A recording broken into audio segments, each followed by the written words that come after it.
வணக்கம். சமீபத்துல தங்கத்தோட விலை திடீர்னு குறைஞ்சதை கவனிச்சிங்களா? இது சும்மா ஒரு சின்ன கரெக்ஷனா இல்ல ஒரு பெரிய மாற்றத்துக்கான அறிகுறியா? இந்த திடீர் சரிவுக்கான காரணங்கள் என்ன? ஒரு இன்வெஸ்டரா நாம அடுத்து என்ன செய்யணும்னு வாங்க விரிவா பார்க்கலாம். நாம இன்னைக்கு 5 முக்கியமான கேள்விகளுக்கு பதில் தேட போறோம். முதல்ல, இந்த விலை சரிவுக்கு என்ன காரணம்? ரெண்டாவதா, ஃபியூச்சர்ல விலை எப்படி இருக்கும்? மூணாவதா, இந்த நிலைமையில இன்வெஸ்டர்ஸ் என்ன செய்யலாம்? நாலாவதா, தங்கத்துல இன்வெஸ்ட் பண்ண எது பெஸ்ட் வழி? கடைசியா, உங்களுக்கான சரியான முடிவு எதுங்கிறத பத்தி ஒரு சின்ன யோசனை. சரி, வாங்க விஷயத்துக்குள்ள போலாம். ஜஸ்ட் ஒரு வாரத்துல, அதாவது வெறும் 10 நாள்ல சுத்த தங்கத்தோட விலை கிட்டத்தட்ட 8% வரைக்கும் குறைஞ்சிருக்கு. இது சும்மா சாதாரண விஷயம் இல்ல, முதலீட்டாளர்கள் கண்டிப்பா கவனிக்க வேண்டிய ஒண்ணு.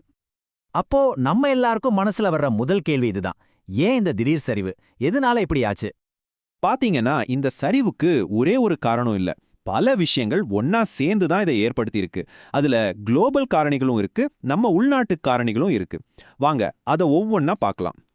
இதுல சுவாரஸ்யமான விஷயம் என்னன்னா, இதுக்கு ஒரே ஒரு வில்லன் கிடையாது, பல வில்லன்கள் சேர்ந்து வேலை செஞ்சிருக்காங்க.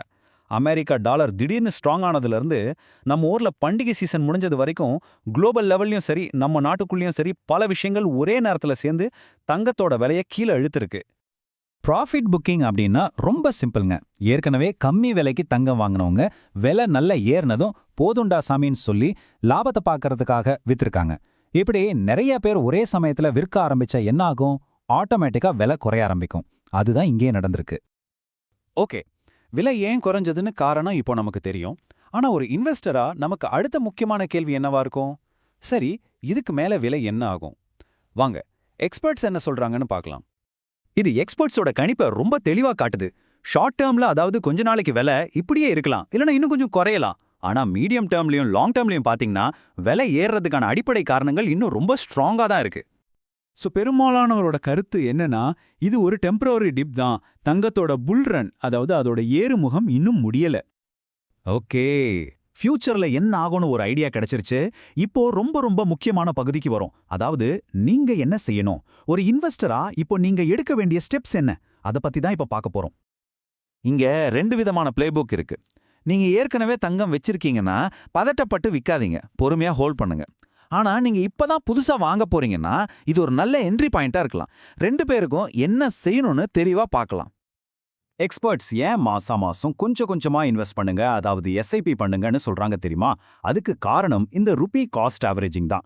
சிம்பிளா சொல்லணும்னா, நீங்க மாசம் ஒரு ஃபிக்ஸ்ட் அமௌண்ட் போடும்போது விலை கம்மியா இருந்தா அதிக யூனிட் வாங்குவீங்க, விலை அதிகமா இருந்தா கம்மி யூனிட் வாங்குவீங்க.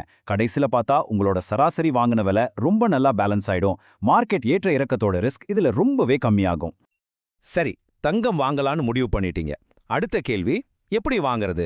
நேரா கடைக்கு போய் நகையா வாங்குறதா இல்ல டிஜிட்டல் கோல்ட்ல இன்வெஸ்ட் பண்றதா? ஒவ்வொரு வழிக்கும் என்ன பிளஸ் என்ன மைனஸ் இருக்குன்னு வாங்க கம்பேர் பண்ணி பார்க்கலாம். இந்த டேபிள்ல பாத்தீங்கன்னா உங்களுக்கு கிளியரா புரியும். நம்ம நகையா வாங்கும்போது செய்கூலி, சேதாரம்னு கண்ணுக்கு தெரியாத செலவுகள் நிறைய இருக்கு.